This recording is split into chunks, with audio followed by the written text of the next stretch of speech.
J'ai eu l'idée de ce projet-là toute seule, mais il a été rendu possible grâce au soutien de la SODEC et de Camellia Sinensis. Bonne écoute. La solitude pour vous, est-ce que c'est un congé ou une punition? Pour moi, ça a été beaucoup des deux. En fait, quand j'étais petite, je voulais toujours être au centre de l'attention. Je voulais toujours connecter avec les gens. Mais quand je me retrouvais toute seule avec mes carnets, mes crayons, mes livres, parfois même en punition dans ma chambre, j'étais heureuse. Je le disais pas trop fort, là, mais je me sentais bien. Je pense que j'ai ce point-là en commun avec notre invitée de cette semaine, l'animatrice et journaliste Ève-Marie Lortie. Ève-Marie, t'es qui quand t'es toute seule? Quand je suis seule, je ne suis pas triste. Je suis bien. Je suis silencieuse, discrète, vraiment en mode observation de tout ce qu'il y a autour de moi. En fait, je redeviens la petite Ève-Marie qu'on ne remarquait pas tout de suite dans un groupe ou dans la classe. Je suis la dernière de 3 enfants avec 6 et 8 ans de différence d'âge. J'ai beaucoup joué seule à la maison. Mon monde, il est dans ma tête.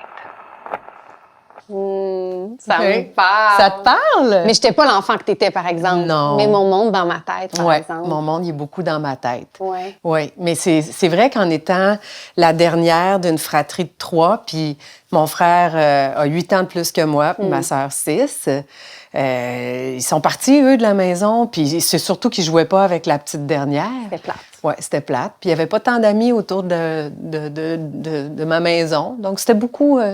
c'est ça. Ça fait longtemps que je suis bien, moi, dans la solitude. Est-ce que tu as déjà souffert de cette solitude-là quand tu étais enfant ou déjà tu étais bien là-dedans? Non, puis j'ai souvent chéri ça.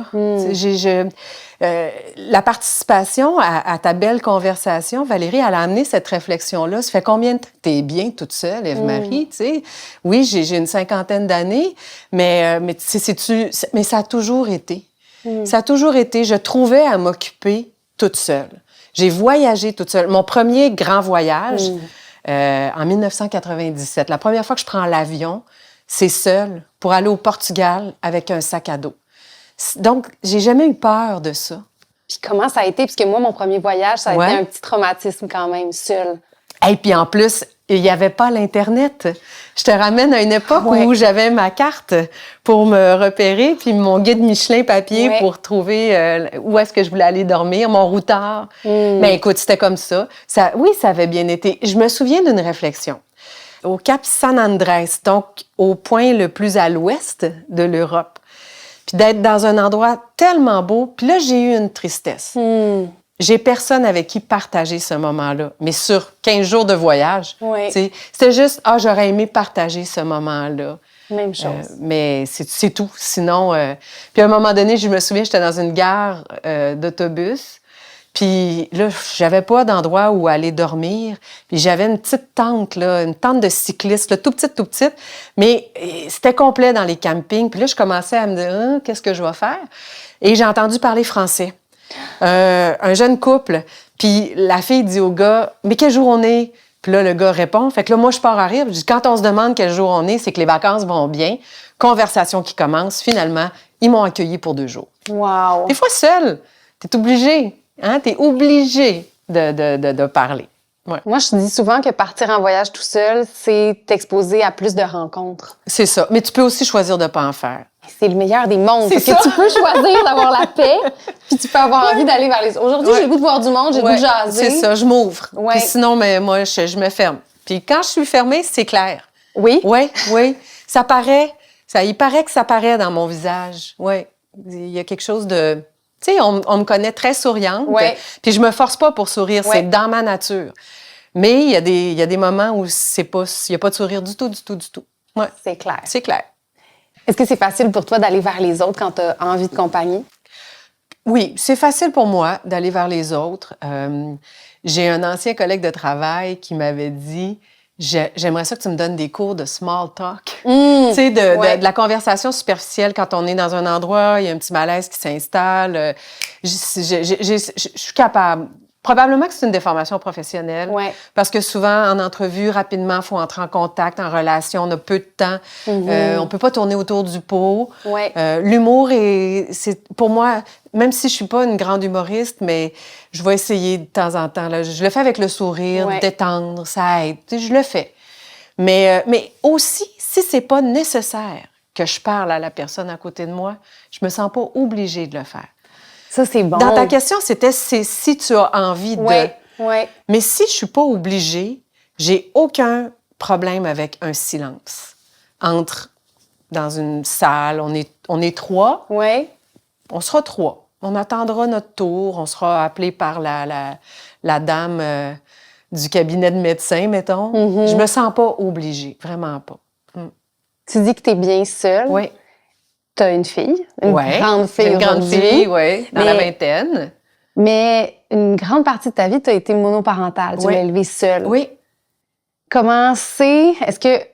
Est-ce qu'on a des moments de solitude quand on est monoparental? Ah, c'est un gros projet, des fois, d'être parent solo. Ouais. C'est vrai que c'est gros. Puis c'est pas ce que j'avais choisi. Je veux dire, surtout. C'est ça, Ouais. c'est des séparations. Moi, je connais personne... Moi, j'étais mariée. Je connais personne qui se marie en se disant « je vais tellement me séparer ». Non, tu sais, alors, il y a le deuil du couple. Après ça, il y a le deuil de la vie familiale, comme on la connaît dans les livres. Mm-hmm. Et puis, la vie a fait que le père de ma fille a dû se mettre un petit peu sur la voie de côté. Il y avait des nouveaux défis à relever, des trucs comme ça. Fait que oui, je me suis retrouvée quand même à faire un bout seule avec elle. De ses 4 ans à ses 12, mettons. Parce qu'on t'en année. Oui. Mais j'avais mon chum que j'ai maintenant, était dans notre vie, mais on vivait pas ensemble. On a mis 10 ans avant de vivre ensemble, Clarence et moi. Alors, j'avais un autre adulte qui m'aidait, mais pas au quotidien. Ouais. Et oui, j'étais seule, Valérie, dans le projet parental, mais je n'étais pas seule parce que j'avais tellement de monde autour de moi qui m'aidait. Puis je l'ai déjà raconté, mais quand je me suis retrouvée monoparentale, j'étais déjà à Salut Bonjour, donc un horaire atypique. Ouais. Et il fallait que je trouve quelqu'un qui viendrait garder la nuit. Parce que moi, je partais à ce moment-là à 2 heures du matin. Ouais. Puis ma mère est venue faire un petit bout de vie chez nous, mais à un moment donné, il faut arrêter ça, là. Puis j'ai fait comme dans le temps. J'ai cogné aux portes des voisins puis des voisines. Ah ouais. On se connaissait quand même un peu, mais « Salut, Maurice, connais-tu quelqu'un dans ta vie, dans ton entourage, qui cherche un petit job de... Voici ce que ça implique. » J'ai fait 1 porte, 2 portes. À la 3e porte, ma voisine Carole a dit « Mais j'ai gardé des enfants toute ma vie. Puis laisse-moi y penser, mais ça pourrait être quelque chose qui m'intéresse. » À ce moment-là, Carole faisait déjà chambre à part avec son conjoint pour des raisons de ronflement, pas d'horaire, tu sais, qui allaient ensemble. Ouais. Puis elle dit dormir chez moi ou chez toi, c'est la même affaire. Puis ça a duré des années. Puis quand ça a pu être Carole, c'est sa fille Mylène qui a poursuivi. Moi, elles sont précieuses, ces femmes-là, dans ma vie. C'est ce qui a fait que j'étais peut-être seule dans le projet parental, mais autour de moi. J'ai demandé de l'aide. Puis j'ai demandé... Tu sais, il faut pas là, se fermer, là. C'est parce que ça peut être vraiment, vraiment pesant. Ouais. Mais toutes les décisions, je les prenais. Puis, tu sais, il y a un côté aussi où j'avais pas vraiment de compromis à faire. Puis ça, égoïstement, c'est beaucoup plus facile. Ouais. Je choisis, je décide, on fait ça avec ma fille. Ouais. C'est je. Fait que... Mais c'était ça mon modèle. C'était comme ça. Mais il aura manqué d'autres choses, par exemple. C'est pas tout parfait. Ouais. Ça me touche ton récit. Puis moi, j'y ai pensé, là. J'ai 37 ans, avoir un enfant toute seule. Puis ça fait partie de mes réflexions. Là, aujourd'hui, j'ai un copain, mais ça fait partie de mes réflexions. Est-ce que, tu sais, il y a toute la liberté que ça amène de dire, regarde, c'est moi qui prends les décisions. Ça va être à ma façon. Je vais trouver une façon de me faire ma famille à moi, mais tu as l'autre côté aussi où, t'es toute seule dans le projet. Oui, mais il y a du monde. C'est ça. C'est quand on... le fameux village. Quand on est confronté à ça. Le fameux village, il existe. Si tu le sollicites. Parce qu'il y a un piège aussi de tout vouloir faire seul, puis tout réussir seul, puis d'être donc un modèle. Pour moi, ça, c'était un piège. J'ai demandé de l'aide, puis je pense que ça a bien été. Mais tu sais, maintenant, là, des années plus tard, là, d'abord... côté, si j'analyse, là, je pense que je suis pas pire comme mère. Je pense que ça a bien été. Ce projet-là, pas pire, tu sais. Après ça, je me souviens, Horaire atypique. J'avais une maison à Boucherville. J'étais toute seule là-dedans. Puis j'ai réussi. Puis après ça, ben l'épicerie, le lavage, tu sais, toutes ces charges mentales-là, ben je les avais. Je ne pouvais pas déléguer. Mais ça marchait. J'avais l'énergie pour le faire. C'était ça, mon modèle. Puis maintenant, mais des fois, je regarde, je contemple ça, puis il y a une petite fierté. Je l'ai faite. C'est pas pire, pas pire. Grande fierté. Grande fierté. Mais l'hiver que je suis montée sur le toit, déblayer la neige, là, j'aurais aimé ça pour pas être toute seule. Ouais. Moi, je m'en souviens. Ma mère était venue une fin de semaine juste pour aider, encore une fois. Puis là, elle me voyait, puis elle disait, mais t'as pas de bon sens. Mais j'ai dit, oui, mais aux nouvelles, c'était moi les nouvelles qui les faisaient. Aux nouvelles, ils disent de déneiger les toitures, il y a trop de neige. Faut que je le fasse, maman, faut que je le fasse. Pas le choix. Pas le choix. Puis il n'y a pas personne d'autre à qui je peux dire, vas-y. Tu peux toujours engager, oui. mais à un moment donné, il y a un budget aussi. Là. Oui. Qu'est-ce que je peux faire? Puis pourquoi je paye? T'sais, quel service je vais engager? Mm-hmm. Puis aujourd'hui, ta fille est rendue grande. Comment tu as vécu son départ de la maison? Bien, ma fille Corinne a décidé, après le secondaire 5, de partir. T'es allée à Jonquière. Elle est allée étudier au cégep de Jonquière. Puis, nous, on a été un binôme longtemps. Et ça, j'étais fière. Qu'elle se sente assez solide pour dire, moi, je suis capable de m'en aller. Ça, c'est une belle... parce que les parents, ils vont tous dire ça, on travaille pour que nos enfants ils puissent voler de leurs propres ailes. Alors, quand elle a pris cette décision-là, j'étais, oui, si tu te sens assez solide, go, on est là, on va aider. Puis alors, il y a eu 3 ans de Jonquière, puis après ça, il y a eu 3 ans à l'Université de Sherbrooke. Puis ça vient de se terminer. Et puis là, c'est le fun, parce qu'au moment où on enregistre tout ça, là, elle a pris la décision de quitter Sherbrooke, puis elle revient à la maison. Elle revient chez nous? Elle revient à la maison, oui. Oui. Alors, tu sais, ça va être un bout là, de... Elle dit, je viendrai me poser à la maison. Puis j'ai trouvé que c'était parfait. C'était exactement ça. Ça fait un bout là, que tu es partie. Viens te poser, analyser, tu sais, qu'est-ce qu'on fait, puis où est-ce qu'elle veut aller, où est-ce qu'elle s'imagine. Mais Valérie, moi, tu le sais, la semaine, je travaille à Montréal. Ouais. L'été, les fins de semaine, puis l'été, là, je suis à Québec. Mais c'est mon chum, tu vas l'avoir comme coloc. C'est tellement intéressant. Es-tu content? Oui, ils sont contents. Ouais. Ils sont contents, mais c'est des adultes qui vont vivre là, ensemble. Là. C'est un autre rapport que le rapport parental. Là. Donc, il y a des choses à établir, puis une dynamique à installer. Parce que sinon, il y a des malaises, puis ça, mais je pense pas que c'est souhaitable. Puis toi, le moment où elle était partie, parce que tu as dit j'étais fière d'elle, puis fière qu'elle s'émancipe, puis qu'elle soit assez solide pour partir, mais toi, l'étais-tu pour la laisser partir? Oui, mais j'ai eu un peu le syndrome du nid vide. Oui. Bien, mon univers a longtemps tourné autour de ma fille. Oui. J'avais eu des conversations aussi, je me souviens, avec une amie qui m'avait dit, en embarquant dans la voiture, tu sais, tout de suite, Corinne, elle avait dit « mets telle musique », puis j'avais obtempéré. Puis ma chum avait dit, « ben t'es pas obligée de faire ce qu'elle te dit. » Puis j'avais dit, « mais pourquoi pas? Je peux pas lui dire, « excuse-moi, ton petit frère, lui, il veut pas l'écouter. » Bon, alors moi, c'est correct, c'est l'entente qu'on a. Tu veux écouter ça, mais quand ça va être le temps que moi, j'écoute, par exemple, le bulletin de nouvelles, on va écouter les nouvelles. Après ça, tu sais, alors, c'était beaucoup ça, notre dynamique, juste elle et moi. Après ça, mon chum vient dans l'équation, mais on met du temps avant de vivre ensemble. Ouais. Bon, à un moment donné, on a été les 3 ensemble. Mais quand elle est partie, bien, il y a eu une espèce de j'ai beaucoup de temps, j'ai beaucoup de place. Qu'est-ce que je fais avec ça? J'ai perdu mon père la même année où Corinne est partie étudier à Jonquière. Fait que là, ça faisait mais j'ai trouvé à m'occuper. Puis, comme je te dis, j'haïs pas ça non plus, les moments plus tranquilles, les moments de solitude. Ouais. Le fait que tu sois solide toute seule t'aidait peut-être à traverser ça. Ça se peut, ça, Valérie. Peut-être que... Je connais mes forces, je connais mes faiblesses. Puis quand on est face à soi-même, ça aide, je pense.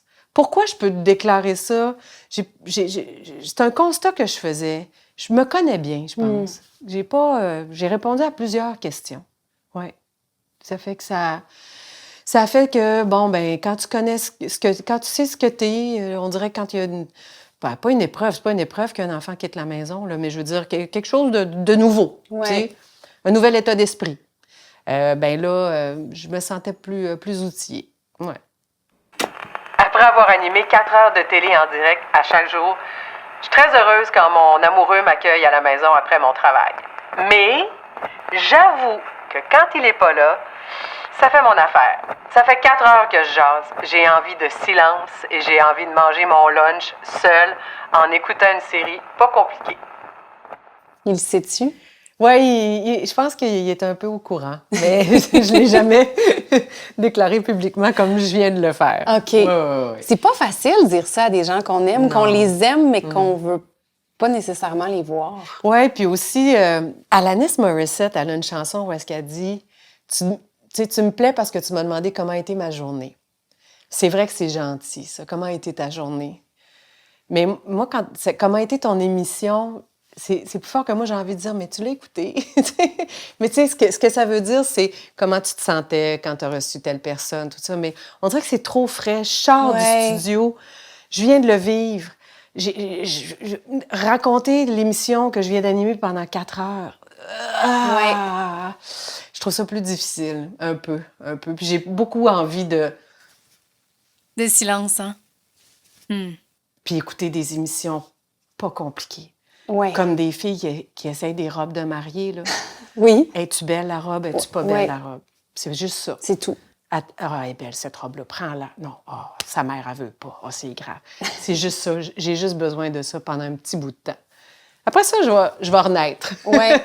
C'est comme pour équilibrer l'intensité de tout ce que tu as vécu dans ton matin, la concentration. Oui, exactement. Il s'en passe. On traverse toutes sortes d'émotions dans une émission en direct pendant 4 heures. Il y a des zones de plaisir, il y a des zones de concentration, il y a des fous rires, il y a des rires que tu ne dois pas laisser sortir parce que c'est pas le bon moment. Il y a tout ça. Mm-hmm. Alors, quand je peux juste avoir un peu de silence après, j'aime ça. Ouais. Le matin, quand tu te réveilles avant d'aller travailler puis de te lancer dans le tourbillon, c'est quoi tes pensées? Je ne suis pas longtemps seule avec moi-même. OK. Quand je me réveille, ma routine, c'est tout de suite de mettre du bruit pour pas rester dans un confort douillet. Ouais. Il y a une violence. Quand tu te lèves à 2h50 le matin, ça fait mal. C'est brutal. Ouais.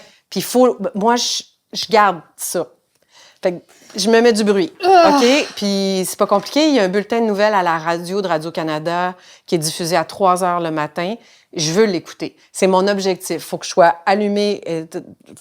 J'écoute. Si c'est vraiment trop brutal, je vais prendre un bain. Ça fait beaucoup rire les gens. Le matin? Le matin. J'ai besoin d'une, une petite traversée dans de l'eau chaude pour après ça émerger. Ça va se faire surtout... Non, ça va se faire surtout l'hiver, là, quand c'est très, très froid, là. Mais sinon, c'est rapido, la douche. Puis j'écoute de la radio, j'écoute du bruit.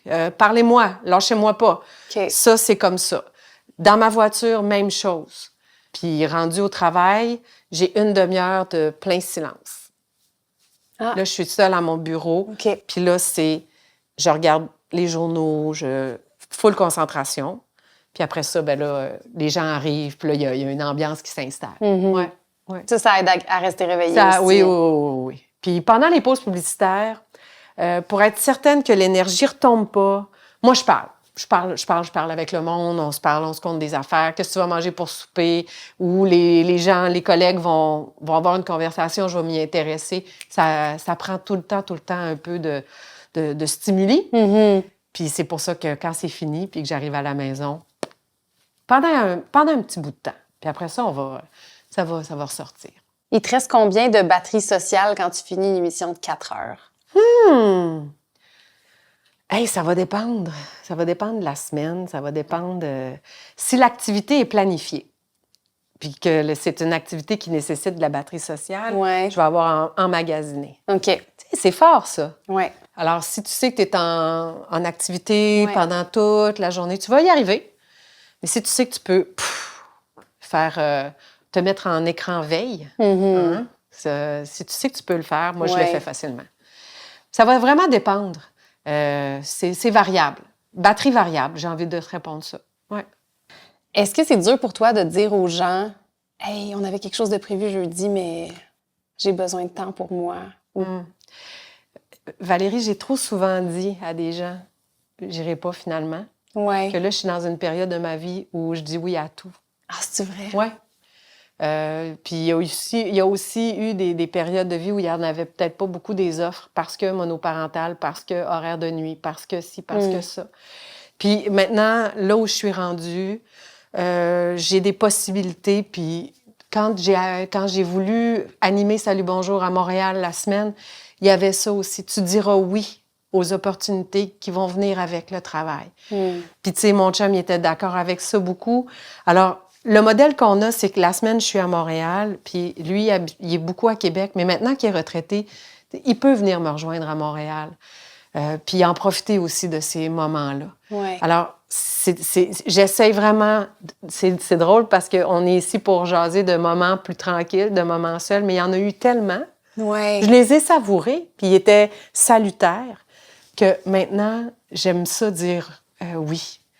Puis s'il faut que je dise non, pour répondre à ta question, bien, je vais le faire. Okay. Puis c'est correct. Puis, faut pas s'inventer faut pas faire un mensonge. Non. Faut dire, j'y vais pas parce que ça m'intéresse moins ou je suis fatiguée. Ouais. Ça se dit, ça. Tout se dit. Ouais, vraiment. Mais la pire affaire, c'est inventer quelque chose. Mais c'est pas facile. Il y a plein de gens, je suis sûre, Ah ouais. qui regardent ça puis qui se disent « Oh, mais je veux pas faire de peine, je veux pas. » Non, on veut jamais faire de peine. Ouais. Mais quand quelqu'un constate qu'on a menti, ouais. ça fait de la peine. C'est pire. Ben oui, c'est pire. Puis aussi, moi, ça m'a pris du temps à être capable de le dire.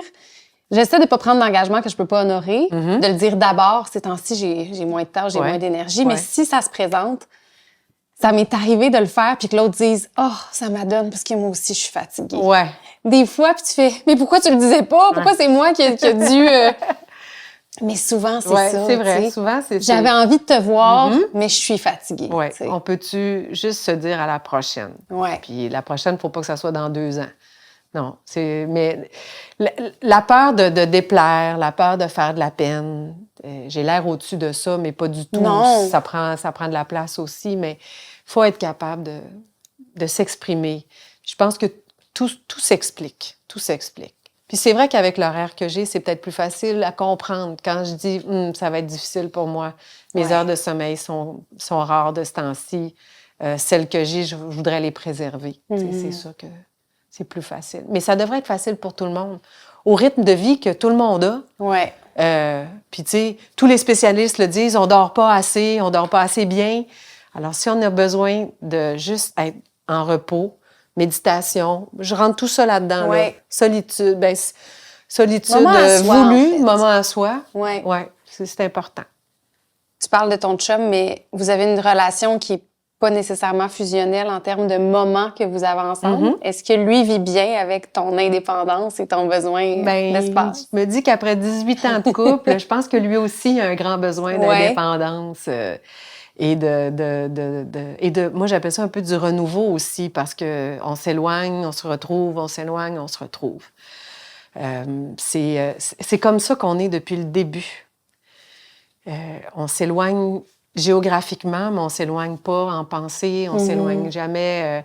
On vit des affaires. Des fois, on pense à quelque chose, puis on s'en reparle le soir. J'ai pensé à ça. Hey, j'ai pensé à ça en même temps. Moi, je nous trouve beaux dans ça. Je nous trouve très beaux. Très sain. Il n'y a pas de... Bon, c'est sûr que lui, maintenant, retraité, il y a des bouts où il voudrait peut-être passer plus de temps avec moi, mais là, aussi, on est chanceux, nous. On a un 3e projet qui est une maison, un chalet au Saguenay, puis ça prend de l'amour, cette vieille maison-là. Alors, pour lui, c'est aussi une préoccupation. Il faut qu'il aille au chalet. Il faut qu'il aille s'en occuper. Alors, ça prend de la place dans sa tête, puis moi, je peux pas le faire. Donc, tu comprends comment on joue notre casse-tête, il est comment? Bien, il est très dynamique. Et moi, il me nourrit beaucoup, ce casse-tête-là. Puis, probablement que, si on se souvient, je disais qu'enfant, j'étais bien seule, bien, je pense que c'est normal que dans mon couple puis dans ma vie de famille, j'ai encore besoin de ces moments-là, d'être seule. De trouver quelqu'un qui le comprend. Puis, oui. Puis c'est jamais contre. C'est juste pour moi. C'est juste moi. C'est très égoïste. Non, c'est beau. Oui, c'est correct. C'est assumé. Oui, c'est assumé. Moi, je me dis que pour briller, que ce soit dans mon métier ou dans ma vie familiale, il faut me permettre d'aller m'éteindre un peu. Je sais pas si ça se dit, ça. C'est beau. Puis quand je dis éteindre, là, c'est juste... Être en veille. Ouais, c'est ça. Je me reconnais un peu. Un peu? Oui, Ouais. ce besoin de juste se déposer pour mieux rebondir. Ah, moi, laisse-moi aller marcher en forêt, là, quand je suis au chalet, là, ça fait un bout qu'on a de la visite, là, puis tout ça, là. Je vais aller faire la petite marche, là, je vais aller me faire une petite randonnée. On se revoit dans 4 heures. Tu vas voir, ça va bien aller. C'est seul en voiture que j'ai fait mes meilleures chicanes, mes meilleures prises de bec. Devant un adversaire imaginaire, je suis redoutable. Mais si je dois argumenter en vrai devant quelqu'un, ça arrive que je me dégonfle. Ah ouais, dans l'auto, ça se passe. Hey, non, mais dans l'auto, tu me fais passer le barreau, là. Ah ouais? Ah oui, je suis une avocate, je plaide, j'ai des arguments, on va faire ça comme ça, je vais dire ça, je vais faire valoir, tu sais, mon opinion de cette façon-là, puis je vais commencer de même, ça va être...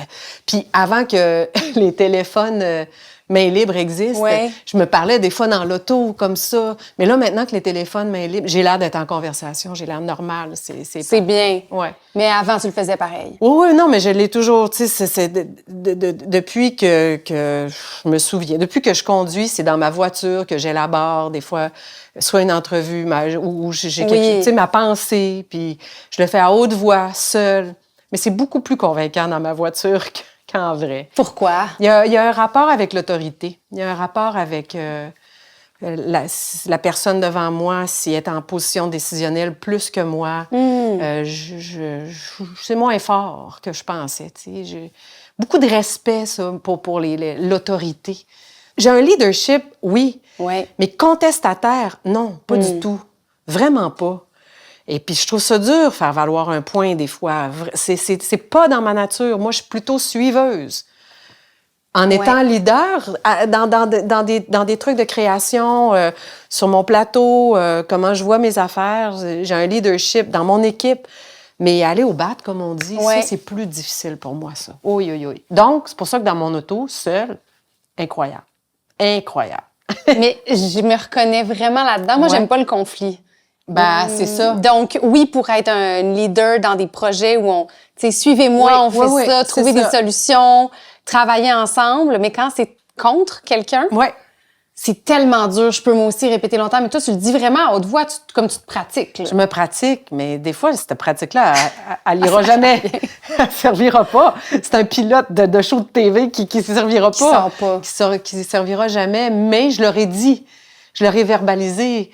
Je vais l'avoir sorti. Juste l'avoir dit à haute voix, des fois, ça t'apaise un peu? Juste, ben beaucoup, c'est ça, beaucoup, beaucoup. Puis, où tu viens de vivre quelque chose. C'est après, dans ton auto, seul, que j'aurais donc dû dire ça. Moi, c'est dans ce moment-là, dans mon auto, que je règle des comptes des fois, puis que je règle des situations, mais... Tu sais, je pense qu'on est tous, en tout cas, ceux qui sont contestataires, moi, je les admire. Avoir le courage de tes convictions, puis quelque chose de... Tu sais, une argumentation solide, fouillée. J'adore, je trouve ça beau. J'ai pas ça.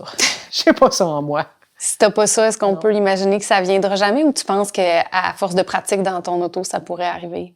Ben, si je pouvais retirer juste, tu sais, un petit peu plus. Juste un petit peu plus de... Ça serait pas mauvais. Qu'est-ce que ça prendrait pour que tu y arrives? Ça prendrait des couilles. J'aime ça. Ouais. Ça prendrait un petit peu plus de courage. Ouais. Puis ça vient quand? Je le sais pas. C'est-tu l'entourage autour de toi qui te le donne? C'est-tu tel moment, telle décision? C'est très hypothétique. Est-ce que tu crois que ça a quelque chose de féminin de ne pas vouloir confronter, heurter? On a souvent dit ça, que c'était féminin, de ne pas vouloir. Mais j'ai des exemples autour de moi de femmes très fortes qui argumentent. Non, je dirais pas ça. Non. Je dirais que c'est très Ève-Marie. C'est juste, c'est Ève-Marie. Ève-Marie est comme ça. Enfant, j'étais dans le... Tu me voyais pas. Tu sais, j'étais pas là. Je n'ai jamais été celle qui ressortait. Puis ça a été long avant que je ressorte. J'ai jamais été la belle du bal, comme je dis souvent. C'est pas moi qu'on voyait en premier.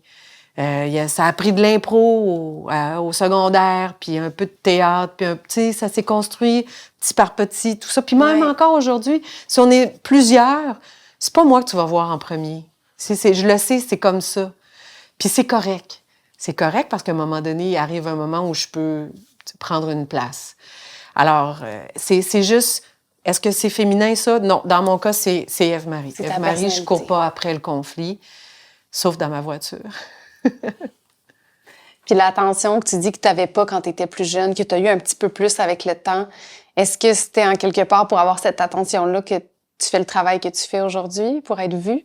Je me souviens, les métiers qui m'intéressaient, c'était des métiers de prise de parole, de communication. Ça voulait dire peut-être être enseignante.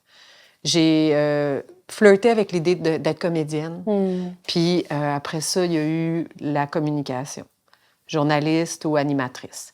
Ce que j'ai aimé rapidement quand j'ai appris le métier de journaliste, c'était d'être la personne à qui on parle. Donc, c'était pas nécessairement d'être vue, parce que c'était la radio qui m'intéressait au départ. C'était que quelqu'un me choisisse pour me raconter son histoire, puis après ça, moi, j'allais me tourner puis raconter à d'autres. J'aimais beaucoup cette idée-là d'être l'espèce de pivot. La personne peut-être trop gênée pour parler à tout le monde, elle passe par moi pour que... C'était ça qui me plaisait dans le métier. Je pensais jamais faire de la télévision. C'est un accident, c'est une curiosité. J'ai demandé à une collègue comment ça marche en télé. Elle a dit, ben viens voir. J'ai passé une semaine d'observation. Puis il y a eu une absence, quelqu'un qui est pas rentré. Puis veux-tu être journaliste pour nous autres à la télé au lieu d'être à la radio? Je vais l'essayer.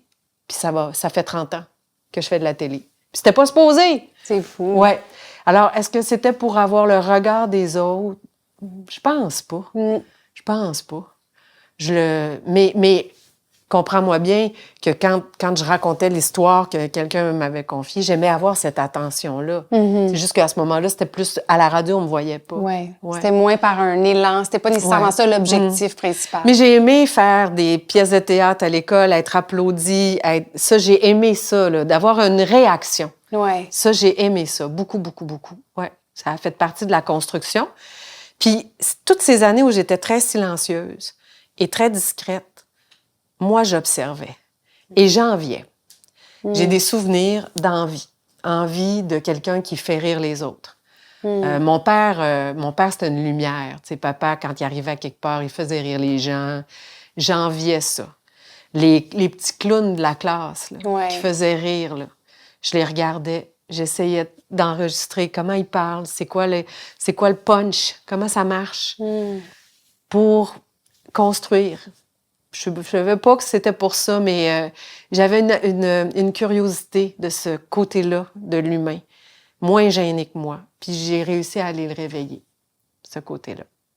Avec Salut Bonjour, tu accompagnes les gens dans leur intimité. Quand ils se réveillent le matin, il y en a beaucoup pour qui tu es la seule compagnie, que la famille de Salut Bonjour est la compagnie. Quand est-ce que tu as pris conscience de ça? La crise du verglas. 1998, je te ramène loin dans le temps. Mais à ce moment-là, je me souviens, je suis dans la salle des nouvelles à TVA à Québec. Puis Québec, on n'est pas touché par le verglas. Mais plusieurs autres secteurs de la province. Puis il y a une dame qui avait appelé puis qui avait dit « Vous faites juste parler du verglas, mais nous autres, on n'en a pas. Puis ça ferait du bien de revoir d'autres choses. » Et je comprenais que pour elle, son monde, là, il avait beaucoup changé. Son monde, c'était nous autres. Puis là, on y parlait plus d'affaires qui étaient importantes. Elle voulait savoir ce qui se passait ailleurs, mais elle voulait vivre d'autres choses. Que la télévision lui fasse vivre autre chose que la crise du verglas. C'est un souvenir fort, ça, que j'avais d'un appel téléphonique. Puis après, mais il y a toujours les rencontres. Les gens qui viennent nous voir pour nous dire « C'est le fun, salut, bonjour. » Il y a des familles qui nous disent « Vous êtes notre repère. Là. Quand la météo commence, je le sais qu'il faut que mes enfants soient rendus de l'autre bord de la rue pour l'autobus scolaire. » Tout ça. Là. Mais il y en a d'autres pour qui, vous êtes ma gang. Vous autres, vous êtes ma gang. Vous me faites rire, vous m'informez, vous me divertissez, vous faites du bruit. On est bruyant. Des fois, on parle tout en même temps. Des fois, on rit tous en même temps. Puis ça, ça meuble. On accompagne. Puis encore, moi, je suis privilégiée de faire ça. Les gens qui nous choisissent, là, C'est bien précieux pour moi.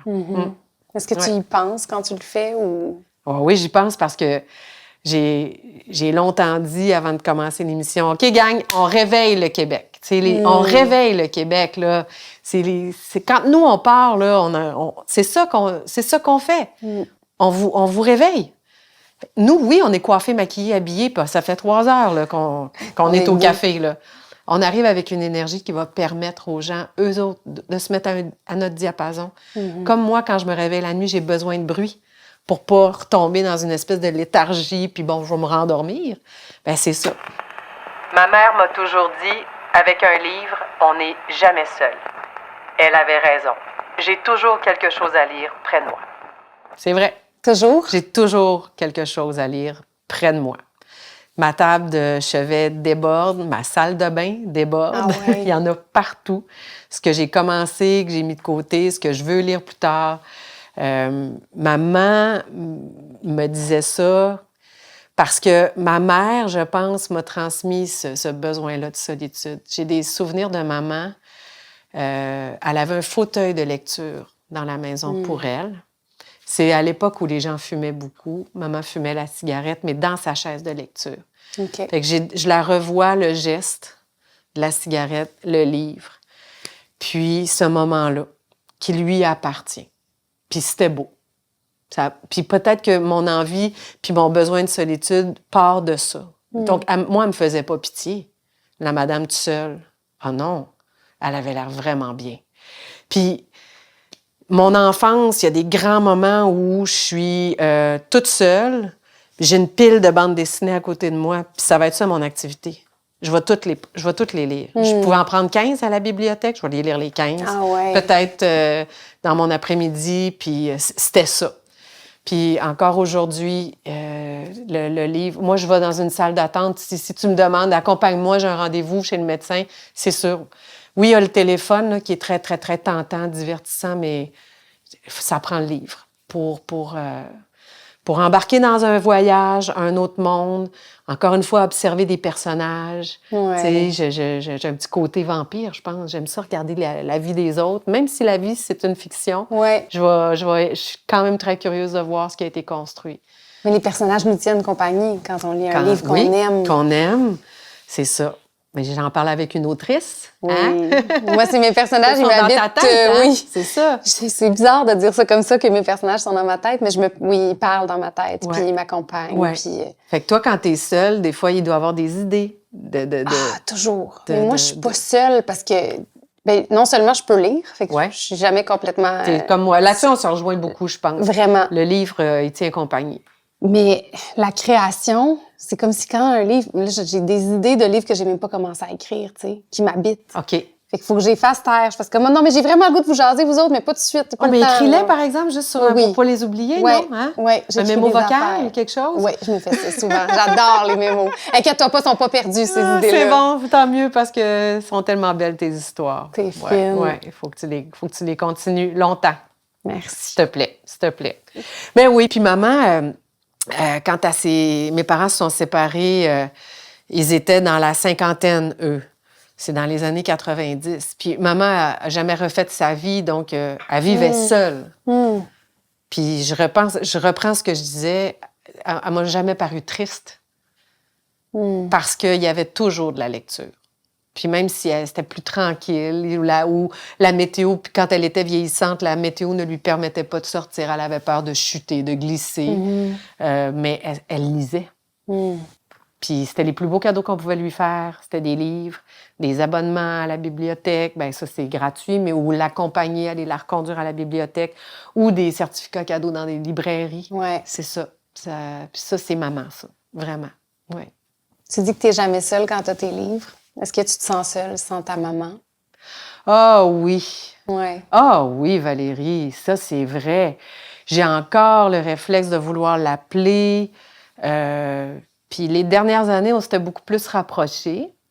Puis je l'ai accompagnée dans la maladie, puis je l'ai accompagnée avec tous les autres membres de la famille dans sa mort, parce que ma mère a choisi l'aide médicale à mourir, puis on était tous avec elle. Ça, je pense que dans mon cas, le deuil s'est super bien fait à cause de ça. D'avoir été là, de ne pas avoir rien manqué, de de l'avoir vécu comme elle voulait qu'on le vive. Mais oui, c'est sûr. Tu sais, moi, je suis orpheline parce que mes 2 parents sont partis. Puis c'est normal, c'est ça la vie. Ouais. Mais les 2 me manquent, là. Et ma mère et mon père. Le nombre de fois où j'aurais aimé ça leur conter ça. Oh, j'aurais aimé ça qu'ils voient ça. Tout ça est normal. Ce sont des émotions qu'il faut accueillir. Oui, c'est sûr. Mais c'est pas parce que c'est normal que c'est facile. T'sais. Ah, ça, c'est vrai, ça. C'est vrai. Est-ce que le temps arrange les choses? Je pense que oui. Mais je vais vouloir les avoir dans ma tête longtemps. Puis, tu sais, c'est le fun parce que dans ton concept, on écoute des voix. Tu sais, on s'écoute. Moi, j'ai gardé les messages sur le répondeur. Et de mon père et de ma mère. Ils sont dans mon téléphone. Tu les écoutes des fois? Des fois, juste pour pas oublier la voix. Tu sais. Mon père, il dit « Salut, c'est Guy. » Ben, Guy Lortie, là, ton père. Oh, c'est cute. Juste ça, regarde, j'ai encore une réalité. Il me fait rire, tu sais. Mais c'est lui, ça. Il se nommait au complet. Ben, je sais, papa, là. C'est qui? Tu disais que toi aussi? Ah oui, mais moi, je les vois... moi, j'ai des amoureux qui m'ont laissé des mémos vocaux que j'ai réécoutés. Je suis plus amoureuse, là. 2, là, ça fait longtemps, mais la voix de quelqu'un que tu as aimé... Moi, j'ai encore mes parents, fait que quand j'ai envie d'entendre leur voix, je les appelle. Je vais les voir. Mais mon grand-père est décédé, il a eu l'aide médicale à mourir, comme ta mère. Puis j'étais là à son départ. Puis j'ai voulu enregistrer je voulais entendre ça, je voulais garder sa voix. Tu sais, quand tu dis au revoir à un parent ou à un grand-parent, t'as toute la peine, mais t'as aussi le bonheur de pouvoir les accompagner jusqu'à la fin, de savoir qu'ils sont pas tout seuls. Puis de pouvoir garder cette voix-là, ben ça me fait du bien d'aller la réécouter aussi, mais ça m'a fait réaliser, lui a choisi, puis j'avais une date, fait que ça m'a fait réaliser que j'avais besoin d'un souvenir de sa voix. Mais les autres, tu sais pas quand est-ce qu'ils vont partir. Non. Puis moi, j'ai pas de difficulté à parler de la mort. Alors qu'il y a peut-être 10 ans de ça, j'étais pas capable du tout. Pourquoi? Je voulais pas que les gens que j'aime meurent. Moi, je veux pas mourir. J'avais un trémolo rapidement. Non, on parlera pas de ça. Et je pense que mon père est décédé en soins palliatifs, mais pas avec l'aide médicale à mourir. Le moteur a arrêté. Mais c'est pendant que moi, j'étais là. C'est avec moi qu'il est parti. Puis je pense qu'il y a peut-être... Laisse-moi m'inventer cette histoire-là. Je pense qu'il a attendu que ce soit mon tour pour être sûr que je fasse la paix avec ça. Puis c'est très, très beau dans mon cas. Il y a des gens, quand on parle de la mort de nos parents, qui me disent « C'est drôle, moi, c'est quand je suis sortie de la chambre pour aller m'alimenter que mon parent est décédé. » On dirait qu'il y en a qui choisissent de partir seuls. Ils veulent pas déranger. Ça se peut-tu? T'sais, c'est fou. C'est fou. C'est le fun parce que nous 2, on parle de ça, là, de choisir d'être seul, la solitude. Est-ce que ça se peut qu'à la fin, c'est ça? Je pense que oui. Tu sais, moi, j'ai une belle-sœur qui m'a dit, il a fallu que je m'absente de la chambre de maman pour qu'elle parte pendant que j'étais pas là. Ça se pourrait que ça l'ait choisi, ce moment-là. Je sais pas. On dirait que ça réconcilie avec l'idée parce que ma mère, ma grand-maman avait l'Alzheimer, puis elle l'a accompagnée à la fin, là. Elle était là tout le temps. Puis elle est partie, à un moment donné, il fallait qu'elle aille dormir. Elle allait dormir chez elle, puis elle revenait de temps en temps pour se faire des petites nuits, mais elle passait la journée à la veiller, là, tu sais, il savait qu'il restait peu de jours. Puis c'est quand elle est partie que ma grand-mère est morte. Puis ma mère a dit... j'étais là tout le temps, pourquoi elle a pas attendu? Puis mon père, il a dit, parce qu'elle veut pas déranger. Puis ma grand-mère a jamais voulu déranger, elle se faisait toute petite. Puis mon grand-père, il était plus assumé, il était plus présent. Puis ils ont comme eu un départ qui était finalement à la lumière de leur vécu, tu sais. Je pense qu'on y va de notre interprétation, mais cette interprétation-là est nécessaire pour trouver un sens. Parce qu'il y a tellement de tristesse dans des départs comme ça. Il faut se raconter ces histoires-là puis s'accrocher à des symboles. Puis en tout cas, moi, c'est comme ça que je fonctionne. Pour justement traverser les larmes puis le deuil. C'est comme ça que ça s'appelle. C'est un deuil. Vraiment. Merci tellement, Marie. C'est le fun. C'était un grand bonheur de te parler. Merci d'avoir ouvert la porte sur ce côté-là de ma personnalité. Un peu plus toute seule. Pour ne rien manquer de T'es qui quand t'es tout seul, abonnez-vous.